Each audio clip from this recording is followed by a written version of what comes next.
Javon Evans is going to the Elimination Chamber. Asuka is going to the Elimination Chamber. AJ Lee terrifies Becky Lynch.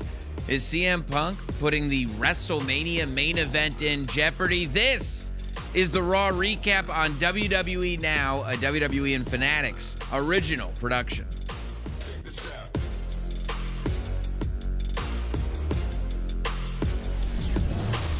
Boy, oh boy, it is unpredictable. It is WrestleMania season. Just when we think we know what this road is going to look like, an OG cutter shows up and changes everything.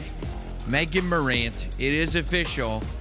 Javon Evans, and we had both, I think, locked in that our pick was Gunther, whether we liked it or not. The question is not, who do we want to win this thing? The question is, realistically, who's going to win this thing? And that was Gunther. We've been conditioned. Inevitable, right? Yeah, we've been conditioned. If Gunther's in the match, he's winning the match, except Gunther was in this match, and Gunther did not win this match. Taken out by Rey Fenix. Good for Rey Fenix. Dragon Lee, I think, took him out. Excuse me. Yeah, Dragon Lee. I mean, listen. Good for Dragon Lee. Well, I don't know. Especially after a couple weeks ago, what Gunther did to Dragon Lee. No. Okay, all right. We have our first problem of the day. Dragon Lee had nothing. Dragon Lee put his nose into Gunther's business. Dragon Lee came out because he didn't like what Gunther had said about AJ Styles. Or what he did to AJ Styles. What, retire him? Yes. Well, listen. Gunther offered AJ Styles the opportunity to have the Gunther match at the Royal Rumble PLE under one condition. I've already beaten you once. Put your career on the line. AJ Styles decided to put his career on the line. This is an adult sport where people make adult decisions. AJ Lee did it. I'm sorry, AJ Styles did it. We are all kinds of confused. We got Rey Fenix, AJ Lee, Dragon Lee. All of them we will discuss later on. But AJ Styles put his career on the line. AJ Styles had his career ended by a guy named the Career Killer. What did you think was going to happen? Dragon Lee came out and he decided to get in Gunther's business. Gunther put him to sleep 6 feet off the ground and then dropped him. It was horrifying. Like a second. Well, guess what's going to happen when you come out and bother Gunther? And now... So you're saying that he deserved it?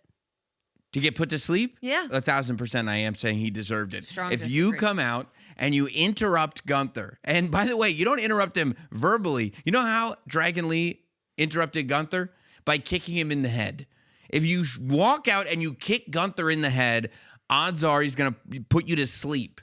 Now listen, full credit to Dragon Lee, like you were saying, he did come out there and he did show up. He's not laying down. He's not letting that be the end of the story. He grabbed that ring bell.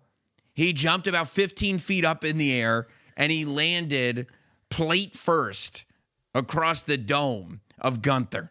He cost Gunther an opportunity to be in that elimination chamber. Gunther, I feel like, had shaped out what this year was going to look like. And it comes right off of the John Cena retirement. And it starts with ending AJ Styles' career. And the next step is the Elimination Chamber because it leads to the WWE Championship at WrestleMania. And Gunther thought that once that groundhog's prophecy had been filled and spring was officially here, that Gunther would be walking into the warm weather, the WWE Champion. And once Gunther is the WWE Champion, who's going to take it away from him? No one. Except we don't have to deal with that inevitability. No, we don't, because thank you, Dragon Lee, for costing Gunther an opportunity at WrestleMania. Okay. Now Gunther might not even make it to WrestleMania. Oh, let me tell you something.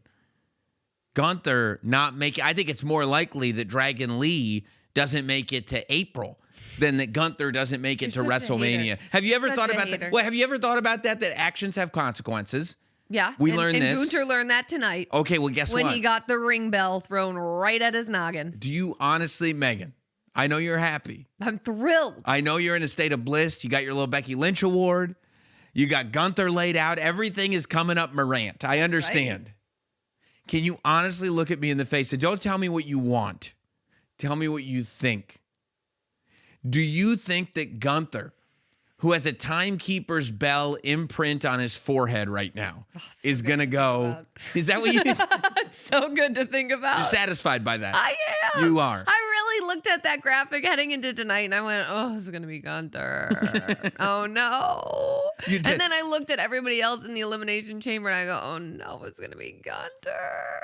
And I was having nightmares for weeks about how Gunther might end Randy Orton's career. I've been replaying that Royal Rumble elimination over and over. And then Gunther came here in the studio. We talked to him. Yeah. He was in Saudi Arabia. And you asked him about eliminating Randy. And he gave us that weird smirk and said, maybe, or I don't know. Was that when he told you to get a life? It was. I think it was after. When he said after that. When he said, "What's her problem?" Yeah.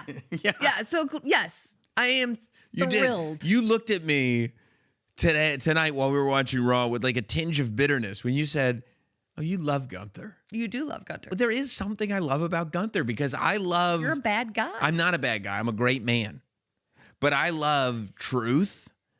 I love justice. I think there is so little fairness in the world, but I love dependability. I love something that you can count on. I love that when the sun goes down, you know the sun's going to come back up. When tax season rolls around, I go, goody, goody gumdrops. That's how we know there are things that we can count on. Death and taxes and Gunther. And I go, somebody I can depend on. Somebody who's going to make a promise, and I go, that guy means exactly what he says. You like consistent people. I love consistency. I think consistent people are the best types of people on this planet.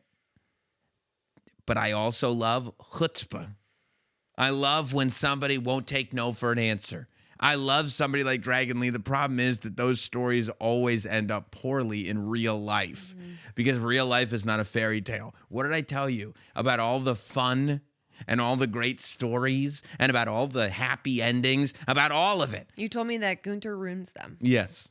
And guess what? Can you honestly, this is what I was getting at. Can you look at me in the face right now? And can you tell me not what you want, but what you think? You think with the imprint of that timekeeper's bell in his forehead, that Gunther's like, well, I deserve that, and I guess we'll just move forward after this? Or do you think Dragon Lee has a receipt that looks like when you're at CVS and it's the end of the month, and that thing just keeps printing and printing and printing and printing? A lot of coupons. I mean, the biggest receipt that you've ever seen in your life. Can you imagine? You embarrassed Gunther. You kicked him in the head that one time. Now you jumped up 200 feet in the air and came down with a ring bell on his head. And you cost him an opportunity in the Elimination Chamber. Doesn't matter what Gunther does. Once the Elimination Chamber is done, both of those title matches are spoken for. It ain't happening for anybody else, including Gunther. You don't think that Dragon Lee is going to pay dearly for what he did? I will pay dearly for a security escort 24/7 for Dragon Lee. All right? Because I am concerned for his safety. Mm-hmm. We saw what happened when he interrupted Gunther. Kicked him in the head, by the way. Was it just a interruption? Yeah, but getting kicked in the head, it's not great. But getting kicked in the head didn't cost him a WrestleMania match. It didn't leave an imprint of a bell on his forehead. Right. I see what you're saying. I mean, he tried to, I guess you could say, humiliate Gunther. He didn't. But this time. He did. And that means trouble. Yeah. Yes. I mean. So I'm concerned for. I think Dragon Lee is as good as retired. Dragon Lee should leave the mask in the ring next week and save himself a lot of heartache. Because the career killer, like Corey Graves so eloquently described him. I haven't seen color commentary like that since I watched Booker T on Tuesday. But Corey Graves saying that Gunther was like a vampire when it comes to these careers, that it gives him some kind of energy, an energy force. And guess what? If Dragon Lee wants to question that, maybe Gunther needs to retire Dragon Lee. Why are we only looking at people that might be, near retirement? I say anybody that messes with Gunther, he retires him. Watch out, Dragon Lee. Leave him in the ring. Take the mask and the boots off. Leave him in the ring next week. It'll save you. It'll save you. It's kind of a tough day for you because not only do you love Gunther, but you also love Dominic Mysterio. You also lost. To be fair, I love Javon Evans too. You know this is true. It is true. You do. I mean, I guess I just love wrestling. But but I mean, Dragon Lee kind of saved Dom, because Gunter was picking up that hammer that is used to ring the bell. Dom would have gotten out of it, I think. As a matter of fact, We'll never know. If Dragon Lee hadn't interfered, Dom probably would have won. There was a moment where I looked at you and said, is Dominic really going to win this thing? When it was down to Javon Evans and Dominic Mysterio, after Dominic hit the 619, he goes up for the frog splash. And that's why I think he was midair with the frog splash. You go, is Dominic going to win this thing? But Javon Evans is too quick. Dominic misses the frog splash. Javon goes for that OG cutter, hits him 1, 2, 3. And you get that reaction from Memphis. And I think that reaction was similar around the world, where it was like, this is the thing that we wanted, but none of us thought was going to happen. That's exactly how I felt. Yeah. I wanted to see Javon Evans in the Elimination Chamber. But you didn't think it was a possibility. No, Right. not with Gunter. Right. Or Dominic. 2 titles, by the way. Mainly Gunter. Okay, well, whatever. Whatever. 2 titles that he doesn't defend. First of all, he does. He defends them plenty. He defends them plenty. But this is what you're looking at right now. Last time he defended one? What am I, a historian? Yeah, This is what. you are. Well, I don't know. But this is the graphic you're looking at, okay? This is like a legendary Elimination Chamber match. You got LA Knight, unchosen LA Knight. Yeah. Who is, I mean, the fans' pick of all the fans' pick, the one guy who you talk about, a guy who just keeps going, who gets knocked down but will not stop. That's LA Knight. Randy Orton, who has been world champion so many times, and people are just waiting for that one more. Cody Rhodes, who I think people still can't believe is not the WWE champion right now. Cody Rhodes, who I think there are a lot of people surprised, including Cody Rhodes himself, that here we are mid-February, and he doesn't have a clear path to the main event of WrestleMania. For the first time since WrestleMania 38, when he returned, Cody Rhodes does not have a guaranteed ticket to the main event of WrestleMania, and that's what he's fighting for. And now you add to that field the young OG, Javon Evans. And can you imagine what an OG cutter is going to look like off the top of one of those chambers? Wow. I mean, I think, Javon Evans says that he's bouncy. I think that the Elimination Chamber is going to be the ultimate test. Not ready for that type of bouncy. Yeah, how bouncy is it? I don't know if we've ever seen someone like Javon Evans in an Elimination Chamber. I don't know if we've ever seen someone like Javon Evans, period. Yeah. I think that's right. That's the thing. Wherever you put Javon Evans, you're going to get something very, very unique. And that's the thing throughout watching the match tonight. Javon does certain moves where we just look at each other. Like, what is happening? And then he does another one. Okay. Well, I mean, it's just an amazing, you don't understand how a human body can do those things and make it look like it's so sort of, I have no clue what I'm doing, but there's a level of chaos under this level of, I would say probably this level of full, unbelievable control of where he's taking his body. Where every time he goes in there, like he was with Gunther, diving from the ring all the way to the outside, where it looks like this guy's completely out of control, but somehow lands directly on target every single time.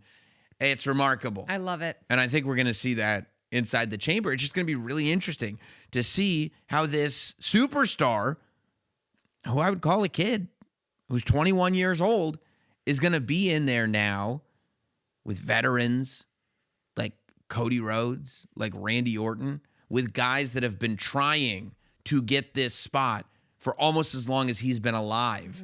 Like LA Knight. I mean, can you imagine LA Knight? Can you imagine as long as he's worked for this, as hard as he's worked for this, as long as it's taken him to get this opportunity, to look at a 21-year-old who's out here maybe being the one who's going to stop you? I mean, there is so much story just amongst the 4 that we know. And not only that, but think about the year that Javon Evans has had, right? Yes. Making his way to the main roster, having the match at John Cena's retirement show. Yeah. I mean, it's been crazy for Javon Evans. And then going into the Royal Rumble for the first time, now going into the Elimination Chamber for the first time, potentially going to his first WrestleMania. This year, I think the amount of foundation that Javon Evans is getting this year is going to make him so good. I mean, I just don't know that there has ever been a WWE superstar that has had the opportunity to get all of this done at such a young age, so that by the time you get to 10 years down the road, when you're in your early 30s, you've got a foundation like nobody in the business has ever seen to wrestle on this level when you are 21. And we've interviewed him before, to have the specific intention of being like, no, I'm in this wrestling thing for life. It's scary, the potential that Javon Evans has, if what we're getting now is only the very, very beginning. I have to ask you, because you look at the Elimination Chamber graphic and who has secured their spots. One of them, obviously, is Randy Orton. And Randy Orton is somebody, obviously, much different than Javon. Sure. But he's somebody who knows all too well about what it's like to get those opportunities at such a young age. He, at one point, was the youngest world heavyweight champion. And we talked to Javon, and Javon has his eyes set on breaking that record. Yes, he does. And you gotta, and that's a great point you bring up, because realistically, you know Randy doesn't want that broken. No, who wants their own record broken? You know Randy wants, as much as like that's in the past and Randy's looking forward, he wants to be able to say, yeah, I did something very few have been able to do. He doesn't want that broken. I mean, this isn't even remotely close to anything in WWE, but I still hold the high school 2-mile record, and you better believe every couple years I make sure it's not broken. That's right. I mean, listen, the only person who has had a major WWE career that has started before Javon Evans in terms of age is Dominic Mysterio, who at his age is already 20 years in the game, and look how good he is. He's got 2 titles, so that tells you something. Of course, it always has to get brought back around to your guy, Dom. He was involved in a ladder match with Rey Mysterio and Eddie Guerrero, and he was like 8. I mean, what were you doing when you were 8? Not that. Nothing. Absolutely nothing. Nope, not that. You know? Dom was already achieving greatness. What were you doing at 8? Watching Dom. Watching Dominic Mysterio. But wait, if you were 8. I got to tell you about these shirts. Have you heard Obafemi showed up on Monday Night Raw? He showed up on SmackDown. You're interrupting me. He showed up on SmackDown. And here's the bigger news. Obafemi merch is here. You can finally change that gross Becky shirt you've been wearing every single week. Obafemi merch is here. The Ruler shirt is available now at WWE Shop and Fanatics, and they have it cut in such a way that you can like strut just like he does as you're walking down the aisle at the grocery store, as you're walking into work, wherever you're going. And you know what? It looks a little silly when I do this in this like plaid, but if I had that Ruler shirt on, wow, you'd be like, there he comes, the Ruler. And of course, WWE and Civil Regime are bringing the legends back. The new gear features bold designs celebrating icons like Triple H, HBK, and more. Don't miss out. Grab yours now at WWE Shop and Fanatics. That dude loved. They all look so cool. You got to pick them up. Now, speaking of Obafemi, he was on Raw. Do you have any inclination? Look, this is not only have we gotten a taste on Raw and SmackDown of how much these GMs want to sign Obafemi, but we've also gotten a taste of what on the roster might be waiting for him. On Friday, Nick Aldis showed a great deal of interest in Obafemi, so much so that he, which I don't think a general manager should do, he stole Kit Wilson's poetry book. His diary, right off that bookmark that Kit Wilson wears around his shoulder, which is really stylish. Yeah, it's engraved and everything. It's really cool. And he read Kit Wilson's poem to Obafemi, which wasn't overly flattering, but also maybe not overly false either. You see what I'm saying? Maybe Kit Wilson is waiting on SmackDown for Obafemi. At the same time, tonight on Raw, Adam Pearce showing great interest in Obafemi. Said that he made him a better deal. He doesn't know what Nick Aldis's deal was, but he knows his was better. I don't know how he could possibly know that, but it sounded like a used car salesman to me. But then Rusev is right there waiting for him. Meaning on SmackDown, he's got enemies like Kit Wilson, who is the topic, by the way. And on Raw, he's got enemies like Rusev. Do you have any inclination as to where this guy may sign? I think that Rusev is very toxic. You do? Rusev? Yeah. Yeah. Okay. And I think, Oba also displays some toxic traits as well. Okay, so it kind of, and forgive me if I'm putting words in your mouth, it kind of feels like you're skewing my question and turning it back around into let's just talk about Kit Wilson. Well, he is the topic. I didn't even think about that, but you're right. He's the topic. You're right. But you don't know where, I mean, listen, who'd you rather share a locker room with? Who would you rather have to fight if you're Obafemi? Kit Wilson. You'd rather fight Kit Wilson Yes. because you just want to be a part of the movement that's going on. Just look at size alone, right? Right. Kit Right. Wilson's a smaller guy than Rusev. Rusev's mean, Yeah. you know? Yeah, I could see You that. get into the ring with Rusev before he even touches you, your chest hurts because you know those chops are They're going to coming. sting. They're going to sting. Then he's going to start kicking. Mm-hmm. Yeah, I could see it. Although Oba loves a fight. Oba went to Raw a couple weeks ago and decided to take out 2 Vikings at the same time. So, Well, don't forget also when we saw Obafemi last have a match at John Cena. Well, we saw him in the Royal Rumble, but we Yeah. saw him at John Cena's retirement match. Yep. And he got interrupted by Drew McIntyre. shove Drew Who is McIntyre the to the champion ground. on SmackDown? Drew McIntyre. I'd like to see Oba on SmackDown. You want Oba on SmackDown? I do. I love it. I love it. Well, listen, we had CM Punk come out on Monday Night Raw. And CM Punk shows up and he makes a big deal. And I've got to tell you something. I do not like the narrative going into this. CM Punk talks about how the office is not happy about this main event. And my beef is not with CM Punk here, because CM Punk is just talking about what's going on. Mm-hmm. But CM Punk is basically saying that the office is unhappy with this because it puts the main event of WrestleMania in jeopardy. Mm-hmm. So what you're telling me, the reason that the main event of WrestleMania would be put in jeopardy is because CM Punk might lose the title, right? That's right. If it's an easy win for CM Punk, no jeopardy, right? Correct. So the office, quote unquote, Adam Pearce mainly, doesn't want to give Finn Balor a title shot because he could win the title, which is the reason somebody is owed a title shot. The fact that the WrestleMania main event may be put in jeopardy is not the reason to not give Finn Balor a title shot. It's the reason to give Finn Balor a title shot. It's infuriating hearing how there are suits that don't think that Finn Balor should get a shot at the title because he might win it. That's crazy. Can you imagine having to deal with that as a superstar? Be like, no, actually, if it were less likely that you were going to win, no problem, because you wouldn't put the WrestleMania main event in jeopardy. But because this main event's going to be in jeopardy, we don't want to put you in the match. Hey, the suits were all watching the match when Finn Balor reminded us all who Finn Balor is. And they reminded him too. Mm-hmm. Or he reminded them. And tonight when Finn Balor's music played in Memphis, Tennessee, the old school music, wow, the office has to be shaking in their boots. Okay, but that's right. Michael, Dwight, Jim, all of them. Pam. Pam is terrified. Don't get me started on Kevin. But Oscars. I will say, and Luca is Luca's in there. Beside himself. Can I tell you something what Luca did? He dropped his mug. Oh, And he loves that not mug. that mug. He loves that mug.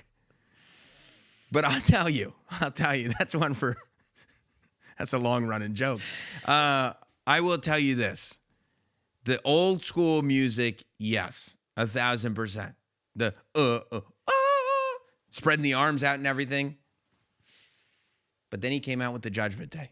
Dominic Mysterio had Finn Balor's back, which that's strong for Finn Balor. JD McDonough makes his return, is out there with Finn Balor, has Finn Balor's back. and don't forget, just I think a week ago, maybe it was 2 weeks ago, Dominic said to Finn, look, man, I think they've moved on. Yeah, It's going to be Roman CM Punk. because he was listening to The Office. Oh, we don't want to jeopardize the main event. I was sort of surprised, I have to admit, to see Dominic Mysterio and I was surprised to see JD McDonough back, Sure, but I was of course. surprised to see them have Finn's back. Because things people have are been haters. They don't. Well- They act like the Judgment Day isn't the Judgment Day, and they've been doing that for years. They, meaning you. Go on. I mean, in fairness, if Dominic's really Finn's bro, Of course. why is he going to say to him, hey, man, I mean, I think they've moved on? Because Does he not believe in Finn? No, and then it had also, nothing, but in that's fairness, the whole there's point. been They've moved on. tension. It's they. It's they. It's not Finn. He never said, Finn, you can't do it. No, he didn't say that. He knows the environment that they're in. But don't you want your bro pumping you up? No, Go figure it out, man. No, because I have real friends that tell me the truth like Dominic Mysterio. Oh, okay. I'm sorry. Okay, that's what I want. You're You know what I mean? superior. You know what I mean? I don't want friends that are going to tell me, yeah, you're going to win this marathon. When it's like, you're not going to win the marathon. Well, You know what I mean? You might get a better time. You're not going to win it. come on. You know what I mean? There's only one winner. You're not going to win. You might get a better time. You didn't win. But in fairness to these haters Right. that don't believe in the Judgment Day, we're living in a world where Liv Morgan intentionally eliminated Raquel Rodriguez from the Royal Rumble. Every lady for themselves in the Royal Rumble. Isn't that right? Isn't that Sure. right? Aren't those the rules? Yeah. Come on. Why you hate her? They got to, I mean, they were all hanging out with Dominic at Valentine's Day, having a heart-shaped chicken nuggets. They did look Everybody's pretty friends. happy. See? And they looked pretty happy today too. That's right. Except there was a little moment when CM Punk, and I think this was brilliant psychology on the part of CM Punk. I think he was deep in the Judgment Day's kitchen tonight. When CM Punk goes straight up, go ahead. He turns his back to him and he says, jump me. You want to beat me down? Beat me down. I knew this was going to happen. Go ahead, do the thing. It was Finn Balor that said, stop right there. Dom was ready to go. Yeah, you took one of his belts off. I was like, he's gonna clock CM Punk in the head with that belt. Yeah, like a Rottweiler, Dom. Mm-hmm. JD McDonough was ready to go too because CM Punk had said that thing about his big head, and they were. And the crowd was chanting bobblehead. Can you imagine that your first night back on Raw, they're calling you bobblehead? I mean, I can't, but that might hit a little close to home for you. no, they wouldn't say that about me. Why would they say that about? Anyway, my head's a regular size. But anyway, Finn Balor he stopped him. He said no, and I don't know. I mean, for me, I felt like CM Punk was trying to like get into Finn Balor's head, go, oh, don't you want to be the old Finn Balor? Don't you want to be? I mean, Finn Balor has had backup before.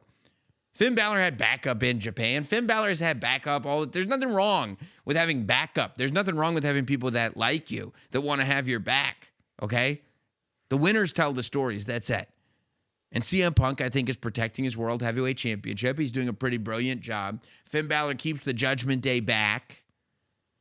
And CM Punk is able to walk off. And then we get backstage. They're trying to play 2K. Kane's on the TV. And Finn Balor is telling them, keep playing as Kane on 2K. I'm going to do this on my own. And I go, listen, if anybody's capable of doing it, it's Finn Balor. But I don't know why you would take any sort of advantage that you have and leave it at home. Just doesn't make sense to me. He didn't exactly say it in a calm, we're all cool manner, though. What do you mean? Why are you being a hater again? I mean, he was tense. He was fired up. So well, he much just so had that, an altercation with CM Punk, the World but Heavyweight Champion. So much so that Dominic looked around and he's like emotionally drained from the day, and he says, "And I still have a match tonight." Yeah. Well, this is a highly emotional thing. You're talking about tippity top performance level athletes. Of course. On a Monday night. Of course, emotions are going to be high. That's just the way it is, okay? That's the way champions play, trust me. That's the level that they operate at. And you have to be able to compartmentalize and put that away, but that's why the Judgment Day has been able to survive. They all know what it is to be dealing with each other at these high emotional levels. I just don't know if I'm Finn Balor, why I'm having the Judgment Day step out. I don't know. Makes no CM sense Punk to me. must have struck a chord. He must have. And I'll tell you this. You're going to have the opportunity to strike a chord on your own. Hey, who knows? Maybe you'll be able to ask these superstars some of these questions yourself, because WWE World is returning to Las Vegas this April 16th through the 20th, and it's the can't miss destination during WrestleMania week. WWE World brings the WWE Universe closer than ever to the superstars, legends, and iconic moments that define WWE, with immersive exhibits, exclusive merchandise, and experiences you won't find anywhere else. Last year, they had the Heartbreak Hotel, the original Shawn Michaels Heartbreak Hotel. It was all there. It was amazing. You'll be able to see superstars like Drew McIntyre, Liv Morgan, Jey Uso, Dominic Mysterio, There he is, your guy. Tiffany Stratton, and many more, with even more appearances still to come. They've announced all kinds of legends, Stone Cold Steve Austin, a ton of them.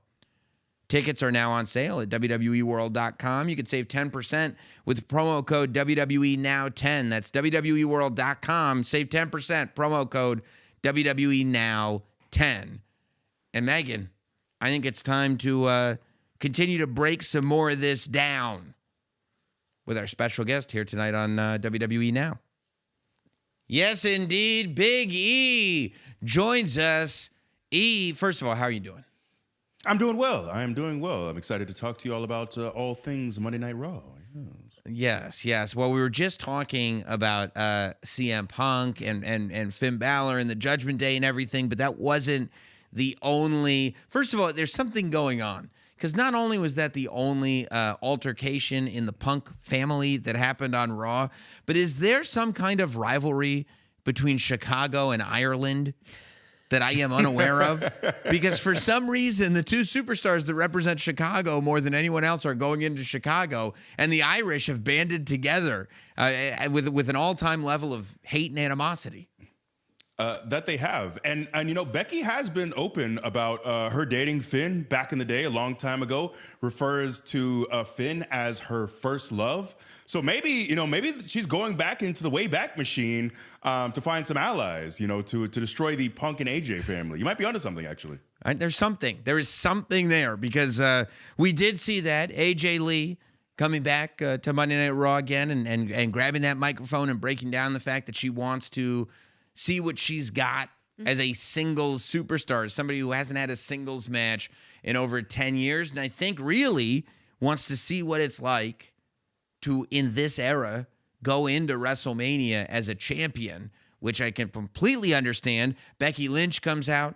She takes a severe objection to that, has the opportunity to punch AJ Lee in the face. AJ Lee goes back to, a little bit of that crazy AJ Lee that we all know and we all love very, very much, who's willing to let Becky Lynch have the first shot. And I mean, you can always tell when somebody is like, I'm going to pretend I'm going to let you have the first shot, but really it's a trick. And when somebody's like, oh, no. You can have the first shot because the second one is going to hurt so much worse.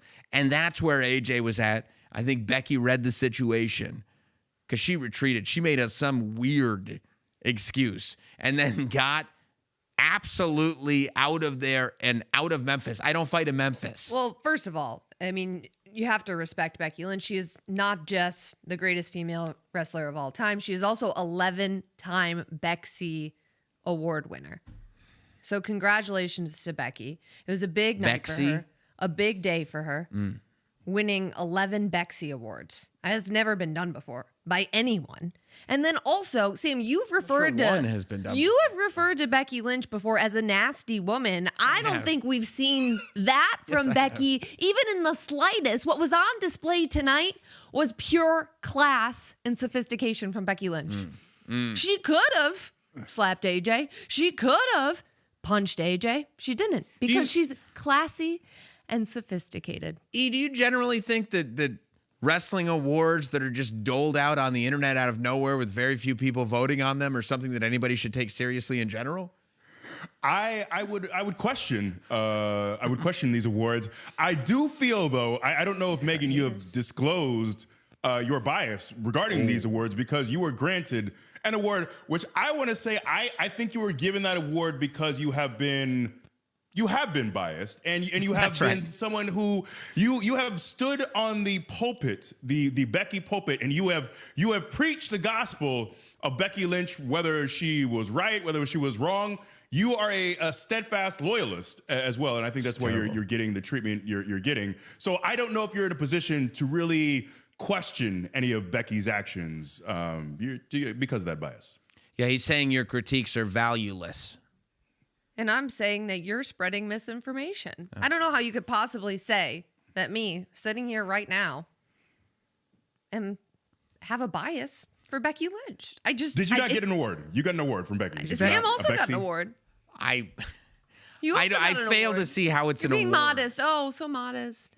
What was the name of the award? I didn't even pay attention. What was the name of the award that I was given? I wasn't happy about it. I believe it was the Bexy Award for the best nickname. Let's see these awards. Can we see let's these take a look. awards? Yeah. Do we have these awards that were doled out on the internet earlier today? Because I mean, again, my app mentions start to blow up. My Instagram, my Twitter, everything. It's harassment. It's annoying. It's a nuisance, is what it is. Yes, see, this is people have been saying I give great nicknames, and I agree. I don't know who's been saying that. Very proud of this one. The best nickname award for 2026 goes to Sam Scam Roberts. It's a good one. It's not a good one, and Great. it's inaccurate. People love it. Well, I can't speak to people. I can tell you how I feel about it. I'm so sorry, Sam. I really feel like it's an affront to journalism. You know, she's trying to silence you in many ways. She's someone, obviously, she's a friend, but I have to call it how I see it. And I feel like this is an attempt for you not to use your voice. So keep speaking up, Sam. Keep doing I the right appreciate that. I appreciate that because sometimes I do feel like that. Like it's an attempt to discredit me so that All right, enough whatever. about you. Oh, Let's see my award. I didn't realize. Enough. That's, It's fine when you do it for Dominic. what are you talking about? Oh, the next Bexy Award goes First of to all, look at the that. most unbiased and best media personality in the world. Congratulations, Megan Morant, for winning Best Media Personality. I mean, they used a cornball picture too. Cornball. Look at that. Look at that. Look at that goofball smile on your face. Hey, I'm the media personality of the year. Best in the world. Apparently. Wow. Apparently. You're wearing, I mean, and she's sitting here saying, I don't see how you could say I have bias. She's wearing the shirt. It's the Wearing a Becky shirt. It's She's a great wearing a shirt. Becky Don't get me shirt. wrong. It's a new one. But yeah, you are. Is she paying you? Are you on the take? No, I bought this with my own money. Like I didn't even reach out to the company and be like, hey, can I get some shirts for the show? No, like I paid sucker. cold hard cash for this one. I just really believe in everything that she's doing and the movement that she's pushing forward. So look, I mean, you guys don't have to agree with me, but that's the way I see it, okay? I mean, I can't imagine how it would feel for you to see, after 10 years plus without a singles match, AJ Lee walking into Elimination Chamber in Chicago and getting that Intercontinental title. Yeah, that would be huge, man.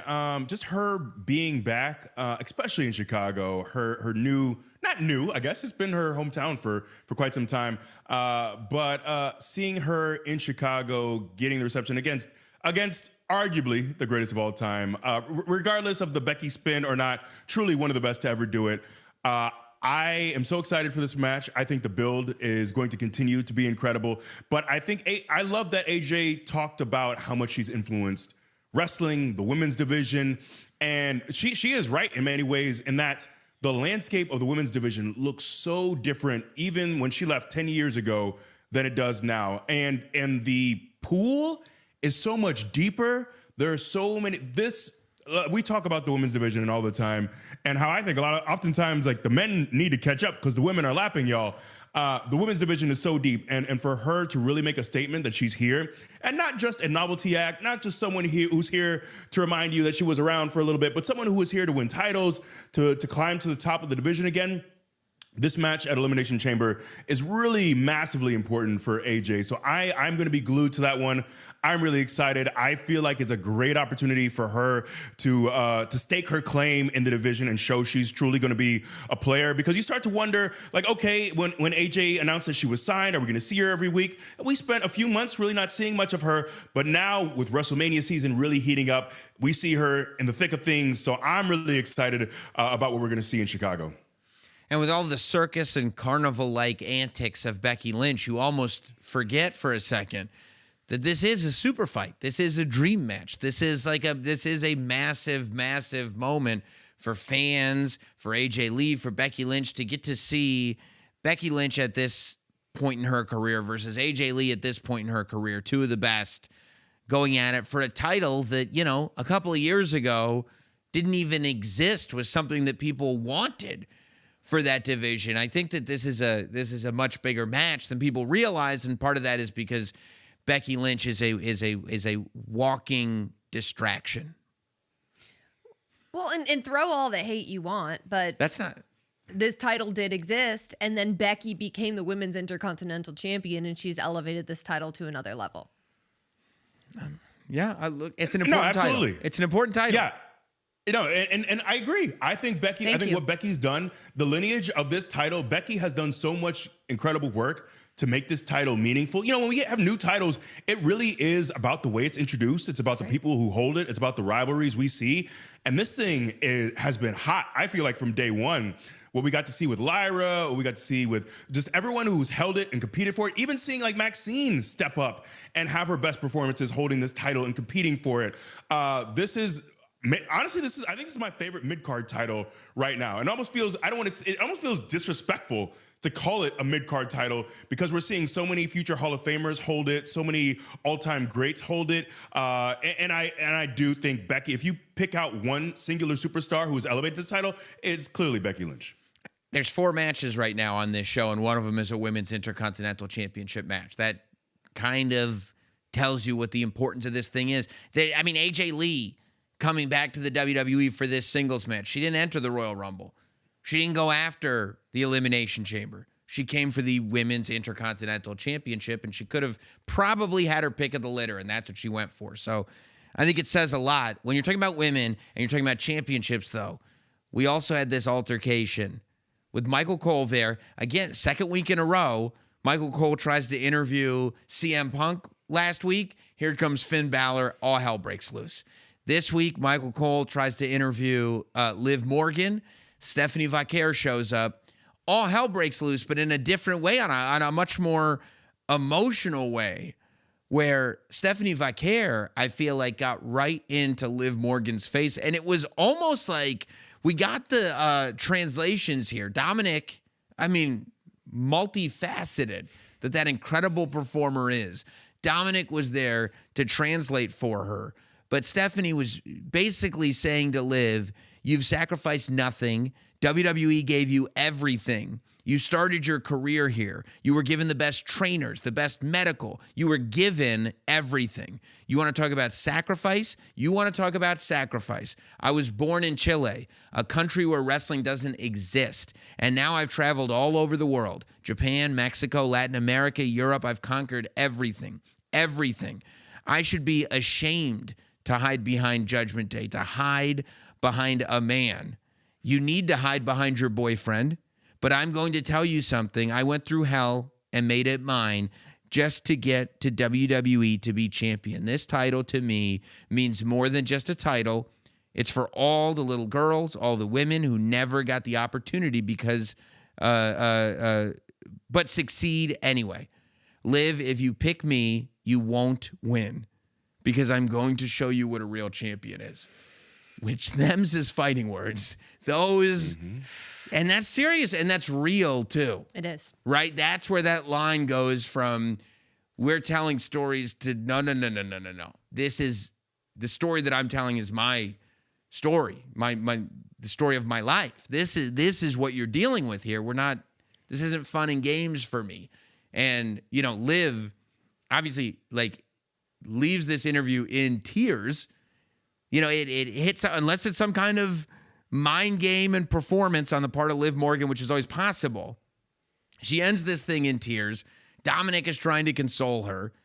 Liv has still not chosen who her WrestleMania opponent is going to be. Do you think that this makes Stephanie Vaquer a more likely candidate? Or do you think that this is one where Liv stays clear? I think it's personal now. It's really personal. I love Stephanie's boldness. I love that she talked about coming up in Chile and trying to make it and how tough that road was. But this is for me, this has got to be the WrestleMania match. This is it. This is the title match. This is the one I'm so invested in this. Liv and Jade would be a lot of fun as well. But I'm here for this. I need to see this pay off on the grandest stage of them all. And I will say, not to take anything away from Stephanie, but I will say, as far as Liv being handed anything, if you know her story, if you saw her rise in NXT, a lot of people, there was time where people were calling her a Carmella knockoff, where she was trying to find her footing in NXT. In many ways, she was an afterthought. She comes up on the main roster with Riot Squad, and she's not plummeted right to the top. She isn't skyrocketed to the top of the division. She is someone who worked very hard. She put in time at the dungeon as well, working out at Natty and TJ's, trying to get better. So, and not to take anything away from Stephanie and her story and how hard she's worked coming from Chile to make it so big and to become a champion here in WWE. But I also don't want to discredit Liv. You could talk a lot about her hiding behind Dom and the Judgment Day and a lot of the more questionable tactics that she's been up to recently. But she's someone who's worked very hard to be in this position. She's someone who has grinded, who has dealt with a lot of no's, a lot of rejection, a lot of you're not good enough, you're not this enough. So let's not take away from Liv in that regard. But I'm truly, like I said, for me, this is the match that I need to see. I am excited for what we have about a couple months left for this thing to continue to stay on the stove and heat up, and for all those ingredients in the pot to start to simmer and boil. But man, it's already a hell of a gumbo. It's already a great dish that we're about to be served. But I'm truly excited for this one. And you could really tell that Stephanie Vauquer's words struck a chord with Liv Morgan, because we haven't seen this version of Liv Morgan get that level of emotional. I mean, when we saw her on SmackDown and, she was standing there having her Valentine's Day party with Dominic Mysterio and Raquel was there kind of acting as the bodyguard. I was so amazed by the confidence that Liv had standing there, going nose to nose with Jade Cargill. Now, obviously Raquel stepped in the way and kind of made some space, but you look at Jade Cargill and she's so imposing, and you look at what she's done to other women that she's been in the ring with, and just the confidence that Liv Morgan has. And then today on Monday Night Raw, Liv Morgan is brought to tears. We haven't seen her get that level of emotional in a long, long time. But I think, too, a plate full of heart-shaped chicken nugs is going to give you a level of confidence. It's true. When and you some have Dom. Yeah.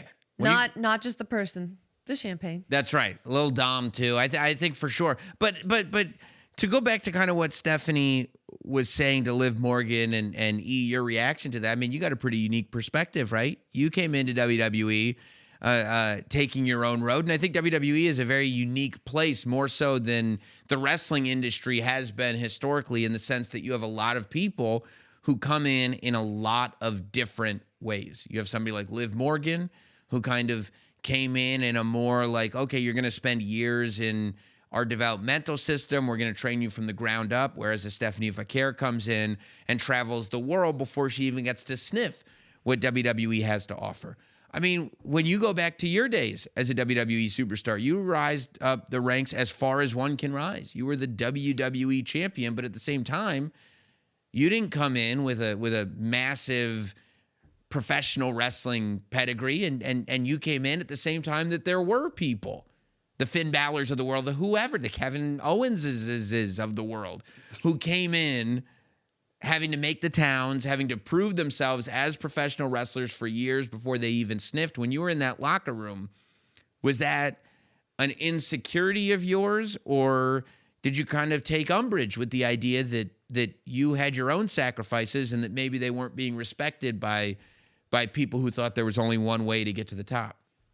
No, I think initially there definitely is that feeling of insecurity, because you're like you said, you're sharing a locker room.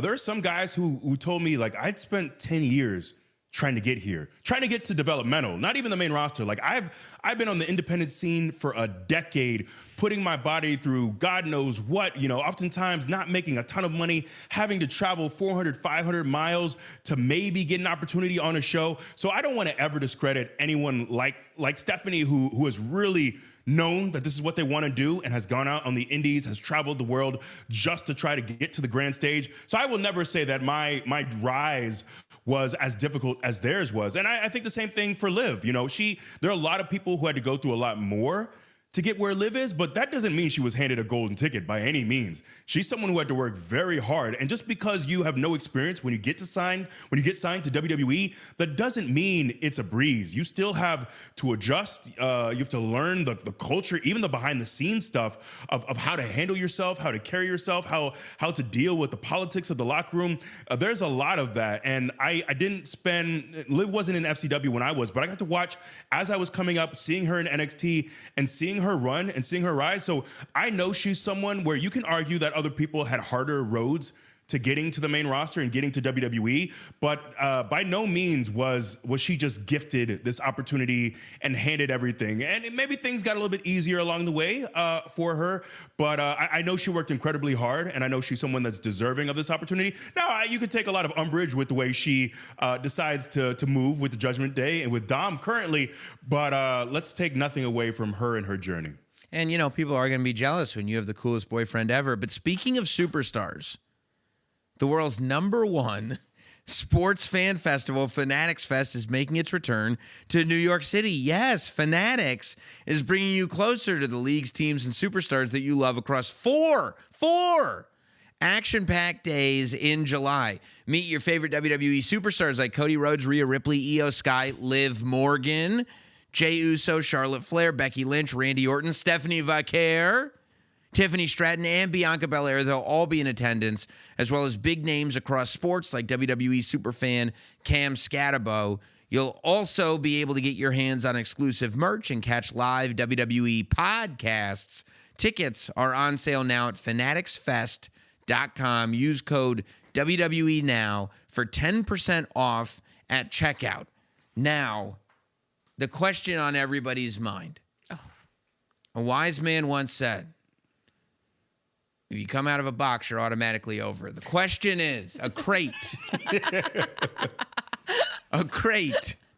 was delivered to WWE. It said you cannot open it until 2/28, the date of the Elimination Chamber. And Adam Pearce said, I don't want to deal with it. Send it to Nick Aldis on SmackDown. I think the word who is a little too presumptuous for me. You could be dealing with a what that's in that box as well. I think anybody that has any type of historical lens knows that there could be a giant human turkey hybrid that busts out of there. It could be a new mascot for the WWE, like the Gobbledygooker. You know what I mean? It could be an egg in there. It could be Chainsaw Charlie. I mean, who's to say? When I look at that, and you wonder too, could the Grandes have anything to do with it? Maybe it's another Grande. Maybe it's another 7 Grande Americanos that are locked up in that crate. I mean, does that? Do you have any idea on God's earth, Big E, as to what that crate could be?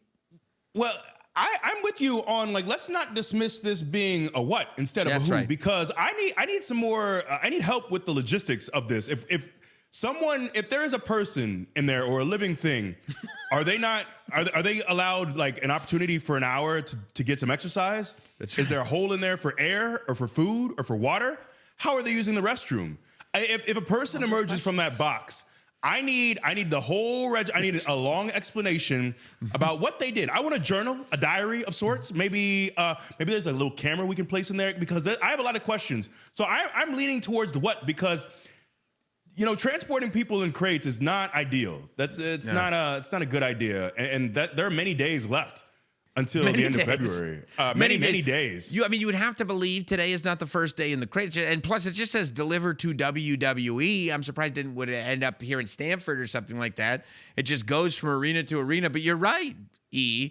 If it's a who, that's 2 full weeks, 14 days inside that box. That's a Valentine's Day. Probably you would think they would have to pack up by Saturday, probably missing Valentine's Day with a loved one.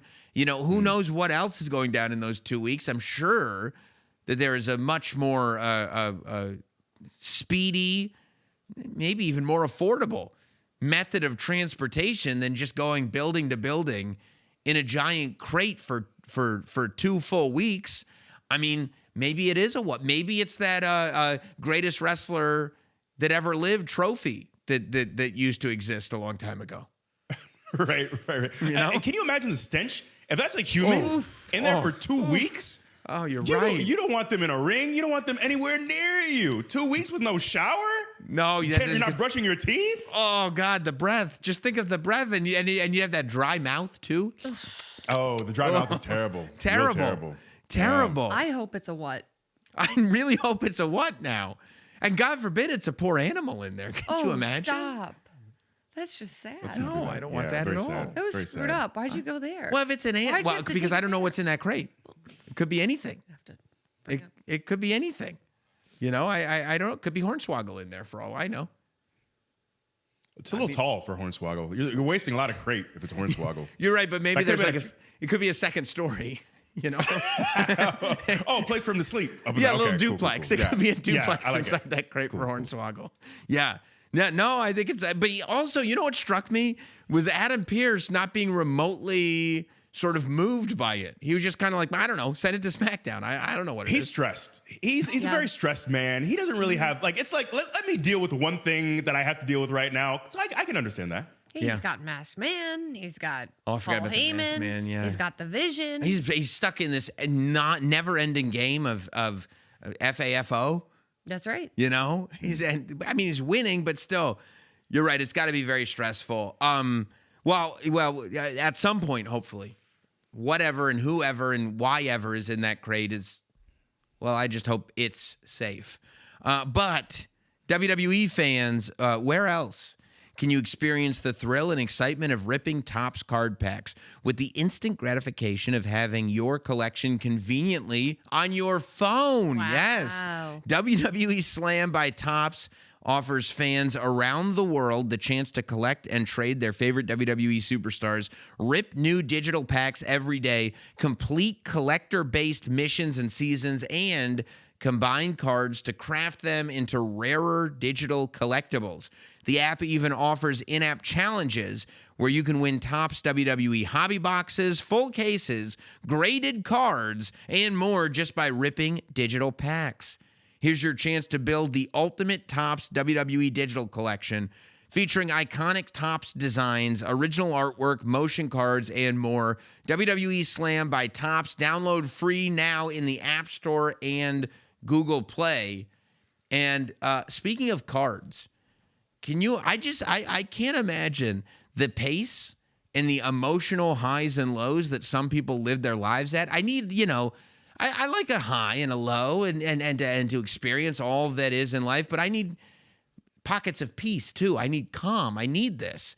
And the idea of living the type of life where one day you are selling a single Pokemon card for $16.5 million, $16.5 million, and not 48 hours later, you're getting stomped on Michael Cole's table by a masked man. I just don't understand the life that Logan Paul is living right now. I mean, on some level, as difficult as it is to give that man any respect, no matter whether he deserves it or not is a different question. He makes it very difficult to give him any respect. But can you imagine 2 nights after you sell a $16 million card, you're back to work and you're getting stomped on the table and you're not just like, you know what? I'm done. If I had 16.5, I don't know if you guys would ever see me again. You make a good point. You know? Yeah, like I would never tell Yeah. anybody I made that money, but there would definitely be signs. Not Yes, showing up to yeah. work would be one of them. Life comes at you fast. It comes at you real fast. And shout out to Tyler Breeze, who put me on to the world of not just trading cards, but Pokemon. Several years ago, I had no idea that the market was this lucrative. And my God, is it? That is a number that I didn't think was possible for any. I thought, the old Honus Wagner? Like that Yeah. for me, I thought that was the standard for cards. A little and apparently, and I don't remember what that went for, but this one is ridiculous. Yeah, it toppled it. It's the highest anybody's ever paid for a single card. But then here we are. 2 nights later, he can figure out how to sell a card for $16.5 million. He has no idea who this masked man is that keeps stomping his head into stuff. I mean, unbelievable. At least we know for sure that he is not the masked man. And there was a while where At least I thought. I thought he was. I thought at the Rumble, I thought Logan Paul was the masked man. Now I don't. Really? I did. Yeah, At I the did. Royal Rumble, I I did thought Logan Paul was the masked man. I thought he was being selfish. I thought he was getting Braun Breaker out. I thought he was going to try to position himself to win the thing. And then here we are a few weeks later. He's getting his head stomped into Michael Cole's table. Because I'm still getting used to the fact that Logan Paul is a full-timer. I mean, argue it if you want. It's getting very difficult to argue. You can't argue it. But when Logan Paul said before the Royal Rumble, backstage to all the Vision members, we got to work together as a team, and we're all going to help Braun Breaker. That was very out of character for a selfish Logan Paul. So when this masked man appeared and took Braun out of the Royal Rumble, I thought, it's got to be Logan Paul. It's not. But knowing Logan is someone though who wants all the credit. You know, I can't imagine him. That's true. The idea of him, even if they're like, okay, I'll reveal after a month. The idea of him sitting on that and not letting the whole world know that he was up to it, I don't know if he's not built like that. That's a great point. He needs to brag about everything immediately. Yeah. Absolutely. But I keep thinking about the locker room or potential free agents. And unless this is a Seth Rollins who was returned earlier than any of us could have imagined, I'm not sure who this could be. Megan thinks it's Tom Brady. Well, it was like a gimmick for the radio show. She thinks it's Sirius. Tom Brady. No, I heard her don't on the think radio it's today. Megan. She I said don't it could think be it's Tom Brady because I don't think Tom Brady's taking any bump, all right? Well, maybe and he just thinks for he's the gonna record, win. if it was Tom Brady, I'd be cheering for Logan Paul. Whoa. All right? Whoa. Got it? That Wow. Tampa move. That Tampa That's move right. messed you up. That's Really right. burned you, huh? And you know what? I don't have a Burned dog. you. I don't have a dog in the race, so what does it even matter? Okay. I know what that means. I know. I understood that reference. How about this? Speaking of masked men, I want to know who's your Grande? Is it Grande original? Because I even think in WWE, I think the thought was that Grande original would come back and everybody across the board would just go, oh, he's the one. He's the beloved original Grande Americano. We don't like the other guy now, but depending on what show you watch and what town you're in AAA loves contemporary Grande Americano, and it feels as though America prefers original Grande Americano. Who do you think is the true Grande? That is a great question. Here's my issue. You know, usually I root for the original, the guy who really started it off, the pioneer. But man, the second version, the contemporary version of Grande is super swaggy, man. He just got it. I'm sorry. He attacks a lot of my favorites, a lot of people I love and root for. But man's got style. And seeing him in Mexico, he is, like you said, he is truly beloved. It is really a sensation. I feel like we need to maybe like find a border town like El Paso or something, you know, something right along the border. That'll be, or Laredo, yeah. And I feel like that'll be your true marker. Let's have a match right on the border, and I feel like that'll give us the best determination of how the people feel. Because you're right, in America, the original is received much better. In Mexico, the contemporary is beloved. I enjoy them both. The original is super jacked, which I'm a big body guy, you know, I can't help it. I'm a meathead at heart as much as I try to run from it. So I love that. But contemporary Grande, he's got style, man, and it's undeniable.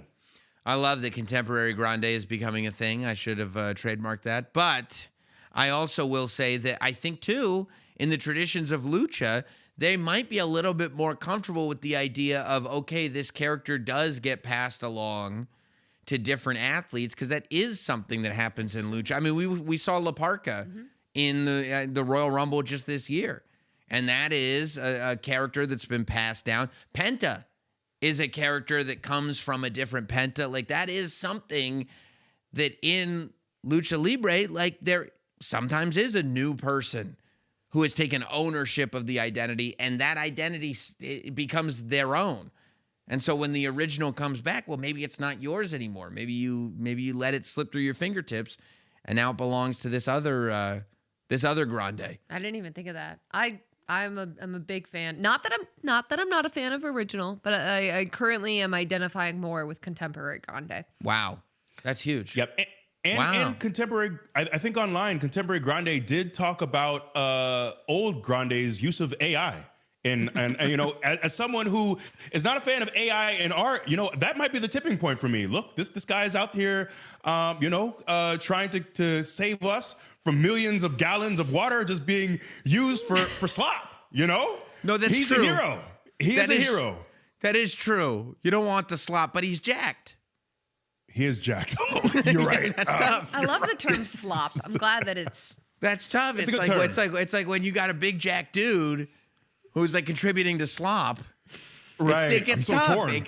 That's I'm right. torn. That's right. It's a real tug of war.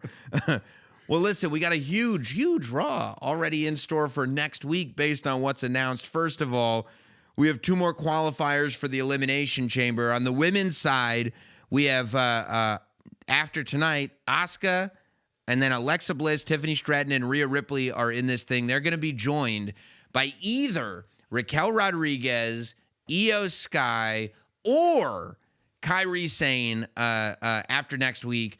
Real interesting because both Io Sky and Kairi Sane have tag team partners that are in this Elimination Chamber already. So it'll be very interesting to see how that goes. Do you have, Megan, do you have an early favorite? I got to go with EO, It's hard not to ever go with Io. right? E? Yeah, it's hard not to go with Io, but man, Raquel has had an incredible true. year. And if anyone can upset Io in this match, I think it's Raquel. I was hoping we'd see some love for Raquel. And then over on the men's side, right now, after tonight, you've got Javon Evans with LA Knight, Cody Rhodes, and Randy Orton. They get joined by either Bronson Reed, Jey Uso, or the original El Grande Americano.